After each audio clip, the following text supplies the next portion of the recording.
ഉത്സവം തുടങ്ങി രണ്ടാമത്തെ ദിവസം വൈകുന്നേരമായിരുന്നു മെഗാ തിരുവാതിരയും പിന്നെ കൈകൊട്ടിക്കളിയും പിന്നെ മറ്റേ കുഞ്ഞു കുട്ടികളെ കുറച്ച് ഡാൻസും അങ്ങനത്തെ സംഭവങ്ങളൊക്കെ ഉണ്ടായിരുന്നത്. വയലിലെ ഗ്രൗണ്ടിൽ വെച്ചിട്ടായിരുന്നു കേട്ടോ മെഗാ തിരുവാതിരയും അങ്ങനത്തെ പരിപാടിയൊക്കെ. പിന്നെ കോപ്പിറൈറ്റ് ഇഷ്യൂ ഉള്ളത് കൊണ്ട് ഈ ഒരു തിരുവാതിരേൻ്റെ പാട്ട് എനിക്ക് ഇടാനായിട്ട് പറ്റില്ല. അപ്പം ഞാൻ തൽക്കാലം ഒരു മ്യൂസിക്, നിങ്ങൾ കേട്ട മ്യൂസിക് ആയിരിക്കും, എന്നാലും അത് വെച്ചൊന്ന് അഡ്ജസ്റ്റ് ചെയ്യും ഗൈസ്.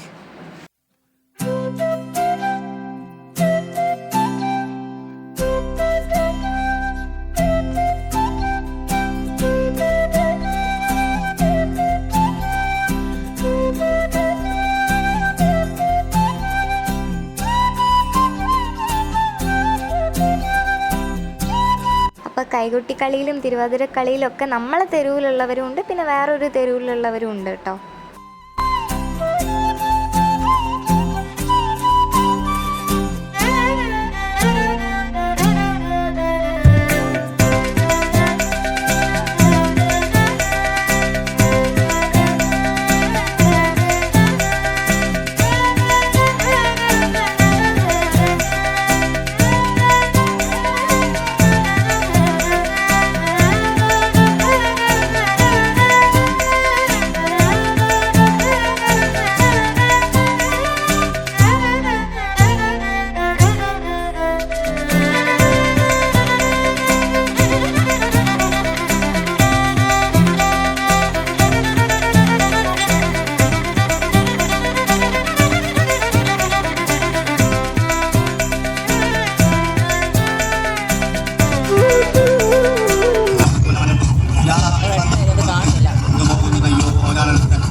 അവിടെ തിരുവാതിരക്കളിയും കൈകൊട്ടിക്കളിയൊക്കെ നടക്കുമ്പോൾ ഇവർ ഇങ്ങനെ ഓരോ സാധനങ്ങളൊക്കെ വാങ്ങായിരുന്നു. കടലയും ഇതൊക്കെ ഇത് രംഗെടുത്ത് വെച്ച വീഡിയോ ആണ് കേട്ടോ. ഇത് കടലയും കാണുന്നില്ല, ഒന്നും കാണുന്നില്ല, കടല വണ്ടിയാണ് കാണുന്നത്. സാരമില്ല, കുഴപ്പമില്ല.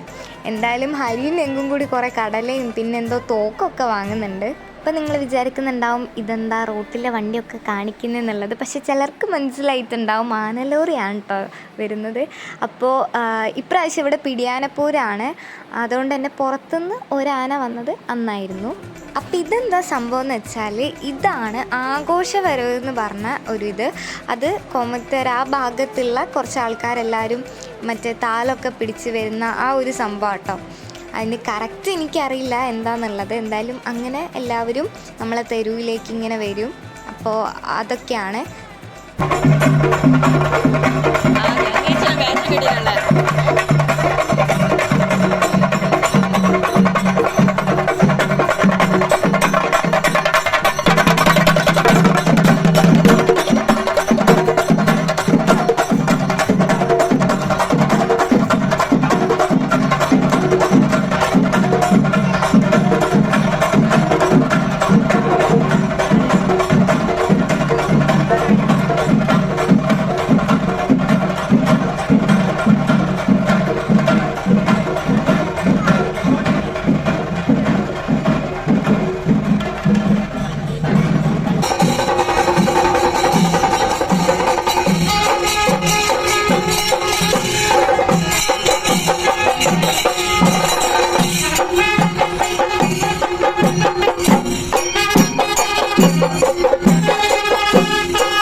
അപ്പോൾ നമ്മുടെ ഇന്നത്തെ ഈ ഒരു വീഡിയോ ഇവിടെ അവസാനിക്കുകയാണ്. അപ്പോൾ അടുത്ത വീഡിയോയിൽ കാണാം. എല്ലാവർക്കും ബൈ.